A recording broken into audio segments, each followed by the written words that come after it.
Hello guys, I am advocate Dishank from Vishank law academy. आज हम पढ़ने जा रहे हैं, हम आरटीआई एक्ट से रिलेटेड उसके एमसीक्यूज करेंगे जो आपका बहुत बहुत ज़्यादा इंपॉर्टेंट है। प्रीवियस ईयर्स के क्वेश्चन पेपर्स में ये एमसीक्यूज पूछे गए हैं, तो उस हिसाब से देखा जाए तो ये बहुत ज़्यादा इंपॉर्टेंट है। तो शुरू करते हैं। आरटीआई एक्ट आपका which date RTI act 2005 in force. आपका आरटीआई एक्ट कौन से ईयर में आया था? तो इसका आंसर है आपका 12 अक्टूबर 2005 में। ठीक है, तो इसका आंसर क्या है? D. The right to information act come into force in Lok Sabha. Lok Sabha में ये कब इंट्रोड्यूस हुआ था? ये हुआ था आपका 12 अक्टूबर 2005 में। ठीक है, तो 12 अक्टूबर 2005 में देख रहे हो एमपीएडीपीओ में आया हुआ है ये। तो इसका आंसर क्या है आपका? सी। अगला क्वेश्चन है, which section of the right to information act 2005 defines the right to information. Right to information कौन से इनमें से कौन से सेक्शंस में दे रखी है? तो ये आपका दे रखा है 2J में। ठीक है, तो यानी कि सी है इसका answer. How can a common citizen acquire information from any public authority. एक कॉमन आदमी आपका कैसे इंफॉर्मेशन ले सकता है पब्लिक अथॉरिटी से? तो वो चाहे तो इंस्पेक्ट भी कर सकता है रिकॉर्ड्स का। ठीक है, चाहे तो वो ट्रू कॉपी ले सकता है, उसकी सर्टिफाइड कॉपी ले सकता है। Obtaining sample of material. Material कैसे? जैसे मान लीजिए कोई प्रोडक्ट का चेक करना है कि इन्होंने स्टैंडर्ड एफएसआई के हिसाब से इन्होंने करा नहीं करा, तो ये कैसे लेंगे हम उसका? वो सैंपल हमें भेज भी सकते हैं। ठीक है, तो सैंपल भी आता है। तो इसका आंसर क्या आपका? D, all the above. ठीक है, तो ऑल द अबव इसका आंसर है। Which one of the following is not a ground for exemption from disclosure of information. इनमें से कौन सा ग्राउंड है जो आपका डिस्क्लोजर का ग्राउंड नहीं बन सकता, यानी कि मना नहीं कर सकते? किस ग्राउंड पे आपको मना नहीं कर सकते?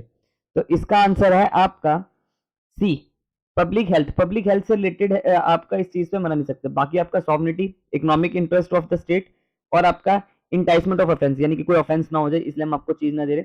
ठीक है, इस बेस पे आपका मना कर सकते हैं। बाकी आपका सी के हिसाब से मना नहीं कर सकते। Right to information act is applicable against आपका किन चीजों के लिए अगेंस्ट एप्लीकेबल है? जुडिशियल एजेंसीज के लिए भी एप्लीकेबल है। बाकी आपका इंटेलिजेंस में आपको राइट टू इन्फॉर्मेशन नहीं मिलता, सिक्योरिटी एजेंसीज में नहीं मिलता। ठीक है, which one of the following statement with regard to the right to information act is not correct. इनमें से कौन सी है जो नॉट करेक्ट है? ठीक है, इनमें से कौन सी स्टेटमेंट आपकी करेक्ट है? तो सीधा आएंगे, intelligence bureau is not bound to give any information. आपका इंटेलिजेंट ब्यूरो जो है वो आपका नहीं है बाउंड किसी भी इंफॉर्मेशन को देने के लिए। तो इसमें हमें नॉट करेक्ट ढूंढना था। ठीक है, तो नॉट में आपका इसका आंसर डी है। An application making request of requesting for, हाँ, an application making for request for information under section 6 of RTI act shall be required. उस सेक्शन 6 के लिए क्या चीज रिक्वायर्ड है? To give no reason for such request. कोई reason नहीं देना रिक्वेस्ट के लिए। तो इसका आंसर बी है। एक बार मैं पेन का कलर चेक कर लूं। देखिए, ये क्वेश्चंस जो है ये आम क्वेश्चंस नहीं है, ये किसी ना किसी पेपर में आए हैं, तो ये बहुत ज्यादा इंपॉर्टेंट क्वेश्चंस है। विच of the following is exempted from the disclosure of information. इनमें से कौन सी चीज जो है वो एग्जम्प्ट है, यानी कि नहीं दे सकते इन्फॉर्मेशन? ठीक है, तो आपका कोई भी इंफॉर्मेशन कॉन्फिडेंशियल के बेस पे मना कर सकती है। ठीक है, पीओआई पब्लिक इंफॉर्मेशन ऑफिसर जो है, पब्लिक इंफॉर्मेशन ऑफिसर जो है वो इन ग्राउंड्स पे मना कर सकता है। ठीक है, क्या कि कॉन्फिडेंशियल मैटर है पहला। ठीक है, information which would be prejudicially effect the sovereignty and integrity, यानी कि प्रीजुडिशियली का मतलब होता है हानिकारक। हानिकारक है सॉवरेनिटी पे और इंटीग्रिटी ऑफ इंडिया पे, तो इन ग्राउंड्स पे मना कर सकता है। Information disclose which endanger the life of any person, यानी कि अगर आपको इंफॉर्मेशन डिस्क्लोज कर दी तो इसके वजह से इंडेंजर कर देगा ह्यूमन लाइफ को। ठीक है, तो ये भी एक ग्राउंड हो सकता है मना करने का। ठीक है, तीसरा ये हो गया। ठीक है, अगर आपका ये भी है तो पांचवा ground economical interest of the state, इसके बेस पे भी मना कर सकता है। ठीक है, इसका तो इसका आंसर क्या है आपका? डी।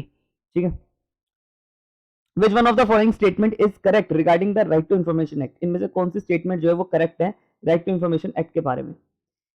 आपका देखा जाए तो इससे रिलेटेड ये आपका छत्तीसगढ़ में आया था, छत्तीसगढ़ के क्वेश्चन में आया था। तो इसका आंसर है आपका सी। ठीक है, तो इसका आंसर क्या है आपका? इट एग्जेम्प्ट छोड़ दे, छूट मिली हुई है। Received sorry it exempt from the disclosure of the information received in confidential foreign matter, यानी कि इस ग्राउंड पे आपको मना कर सकते हैं। पर it extend whole of India, ये भी सही है। आपका आरटीआई वो है पूरी इंडिया में लगता है, इवन जम्मू एंड कश्मीर में भी लगता है। ठीक है, आपका it provides that central commissioner central information commissioner CIO, ठीक है, SIC आपका स्टेट इंफॉर्मेशन ऑफिसर होता है, सेंट्रल इंफॉर्मेशन आपका अलग होता है, जो सेंट्रल के जो सेंट्रल अथॉरिटी के आते हैं वो, और स्टेट के आते हैं वो। Shall be eligible for reappointment, इसके ऊपर क्या चाहे तो आप रीअपॉइंटमेंट भी कर सकते हैं, पर आंसर इसका क्या है, सी।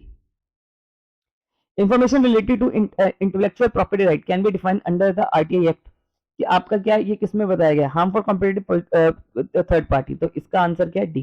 ठीक है, तो इसका आंसर क्या है, D. The central information commissioner under RTI act is contain in, आपका सेंट्रल इंफॉर्मेशन किस में बताया गया, सेक्शन 12 में बताया गया। ठीक है, सी के बारे में किसमें बताया, सेक्शन 12 में बताया गया।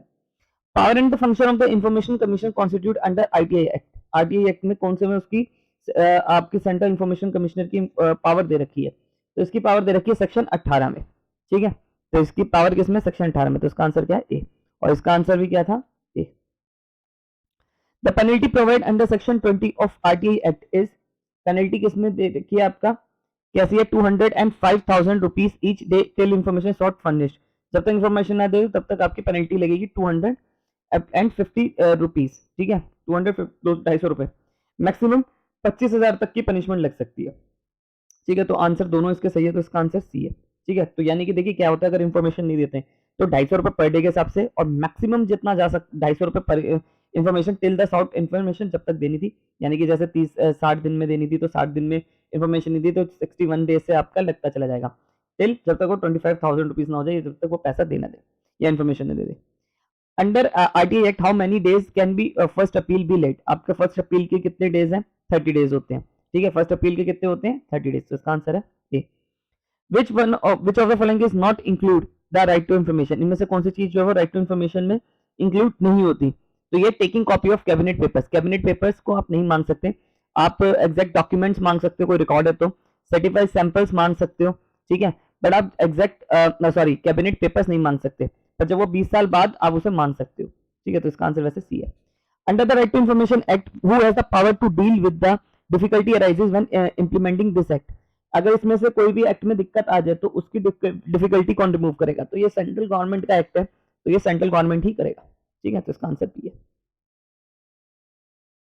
विच of the following is true about the reporting procedure under RTI act, इनमें से कौन सी जो है आपका रिपोर्टिंग प्रोसीजर है, तो central government commissioner will as it sorry at it easier send an annual report to the central government, जो आपका सीआईसी होगा, सीआईसी जो होगा सेंट्रल इंफॉर्मेशन कमिश्नर होगा। ठीक है, कमीशन जो होगी वो आपका अर्लीस्ट सेंड एनुअल रिपोर्ट भेजेगा to the central government after the end of the each year खत्म होने पे भेजा करेगा, तो इसका आंसर क्या है, A. RTI is not extended which part of India, ये आपका किस में नहीं लगता, हालांकि ये पहले का था तो 2008 का है, तो ये तो अब इसका कोई रेलेवेंस नहीं। Right to information act 2005 is divided into कितने चैप्टर्स में डिवाइडेड है, ये आपका चैप्टर 6 चैप्टर्स और सेक्शन 31 में। ठीक है, तो इसका आंसर क्या है, A. What is the maximum number of central information commissioner under right to information, कितने आपके बैठ सकते हैं। ठीक है, कितने बन सकते हैं, तो सेंट्रल कमिश्नर के कितने बन सकते हैं, 10, तो इसका आंसर सी है। The right to information act is applicable which applicable to, किस पे एप्लीकेबल है, तो ये आपका स्पेशल सर्विस ब्यूरो पे इंपॉर्टेंट है। ठीक है, तो ये सॉरी छत्तीसगढ़ पुलिस पे लग सकता है। ठीक है, पर ये नार्कोटिक ब्यूरो पे भी नहीं लगता आरटीआई एक्ट। ठीक है, डायरेक्टर ऑफ रेवेन्यू इंटेलिजेंस पे भी लगता है, स्पेशल सर्विलांस ब्यूरो पे भी नहीं लगता, पर आपका छत्तीसगढ़ पुलिस पे लग सकता है, पुलिस पे लग सकती है, यानी कि within how many days will public information officer provide desired information after payment of fee under the right to information, कितने दिन की इंफॉर्मेशन बता सकता है कि आप फीस भरो, उसकी 30 डेज। ठीक है, तो 30 डेज आपकी इसको, अगर इसको आपको इसकी वीडियोस देखनी है तो हमारे प्लेलिस्ट में आपको वीडियोस में मिल जाएगी। ठीक है, मैं लिंक डिस्क्रिप्शन में दे दूंगा, लास्ट में दे दूंगा, मतलब वीडियो खत्म होते ही आपको प्लेलिस्ट में मिल जाएगी। Right to information act passed Indian parliament की कब पास हुआ था, ये आपका 2005 में पास हुआ था। आई होप आपको मेरी वीडियो पसंद आई हो, वीडियो पसंद आई हो तो चैनल को प्लीज सब्सक्राइब करिए, बहुत इंपॉर्टेंट क्वेश्चन है, प्लीज एक बार ध्यान से देखिएगा और हमारी इसकी प्लेलिस्ट भी चेक करिएगा। Thank you so much.